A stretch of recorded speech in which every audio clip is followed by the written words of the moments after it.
As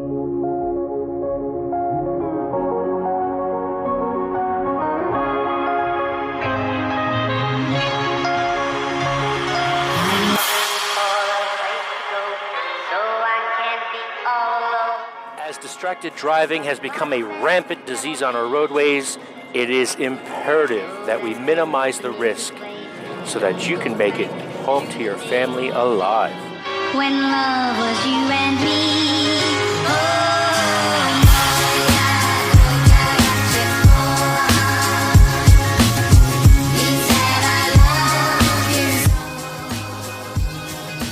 I'm in North Bethesda right now.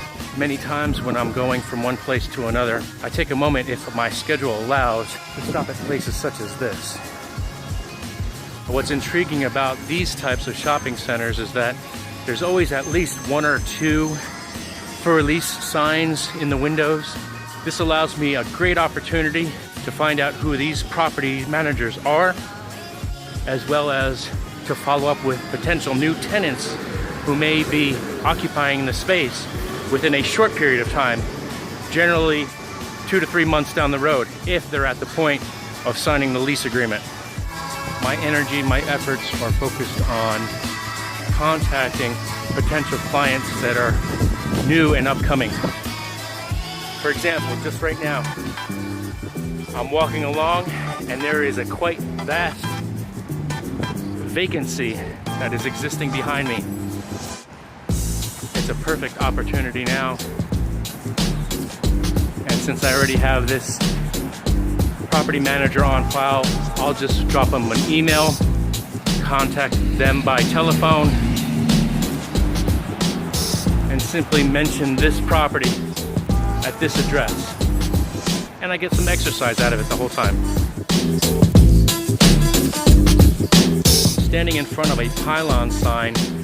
It is also known as a marquee type sign. It is a freestanding structure. This one behind me is probably about 30 years old, just by looking at the components and the condition of it.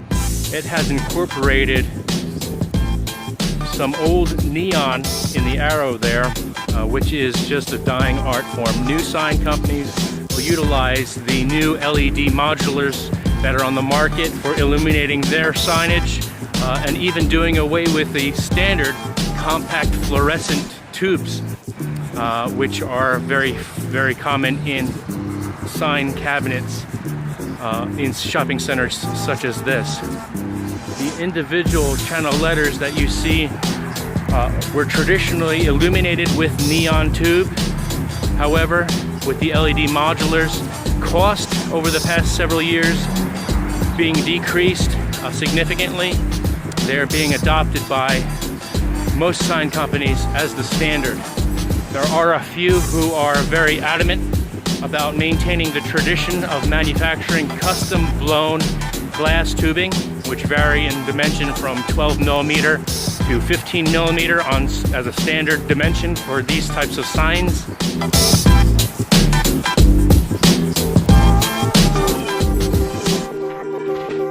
The existing facade of this shopping center is in distress, as you can see. There are many holes, the paint is peeling, chipped. If it is a reputable and profitable property manager, they will consider renovations to the facade utilizing new ephes or stucco type of material.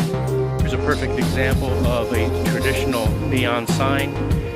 The individual letters are manufactured out of a 15 millimeter neon tube. It's also a mercury or an argon gas, which is pumped into the glass itself to illuminate the letters at any given color that you see behind me.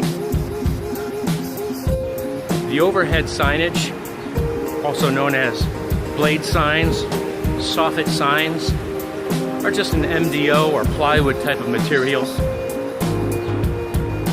There are also window graphics.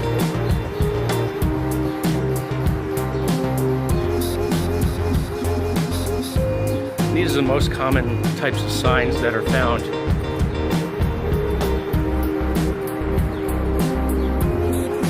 In a retail shopping center, there are also digital message displays.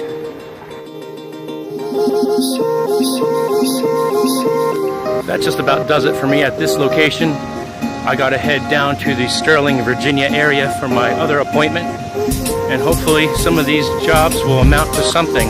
I just met with a new restaurant owner who has all his windows covered up in brown paper, and they're looking to open up in the next few weeks. And guess what? They don't have a sign. They didn't even think about their sign until now. They're not working with a sign company. It was very upfront and personal.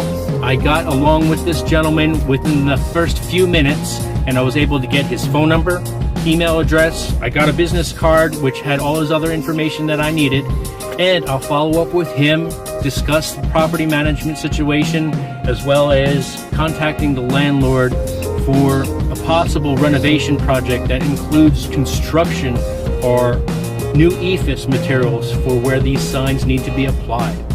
Right behind me, right over there. Most of the time, a client is budget conscious, so they don't want to be hearing a number $15,000, $20,000 for a new sign, when in their mind, it's something that just should be a few $100s, believe it or not. I gotta find out where I'm going.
I have arrived!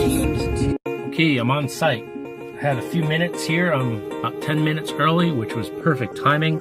I love it when it happens like that. But at this point, as I take a look at my calendar, I have all my client information on there. I want to address them by first name. I want to know who I'm talking to and what it's all about. So I'm here to do a survey, shake hands, and consult with the client regarding their signage. Let's go. Now here's a prime example of a brand new shopping center that is beautiful, flawless, fresh picking. Yes. Just finished up my survey in the same shopping center, about a quarter of a mile that way, and I saw some additional vacancies that I just wanted to take note about. Columbia, this is Houston. One small step for my man. Giant leap for mankind. This is perfect timing because many of the new tenants have already signed their lease. They've got building permits posted in the window.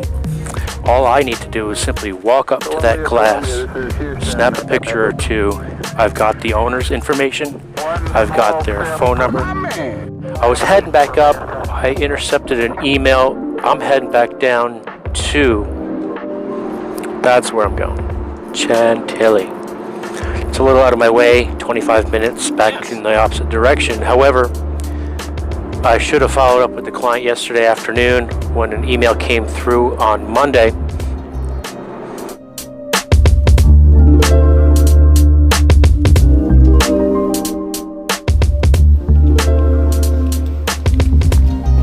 Just like that, I'm done. Yes. Columbia, this is Houston. Stick a fork in me, will you? One small step for my man. Giant leap for mankind. Yes.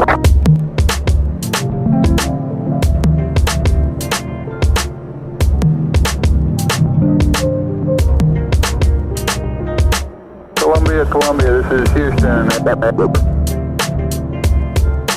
One small step for my man. Giant leap for mankind. Yes.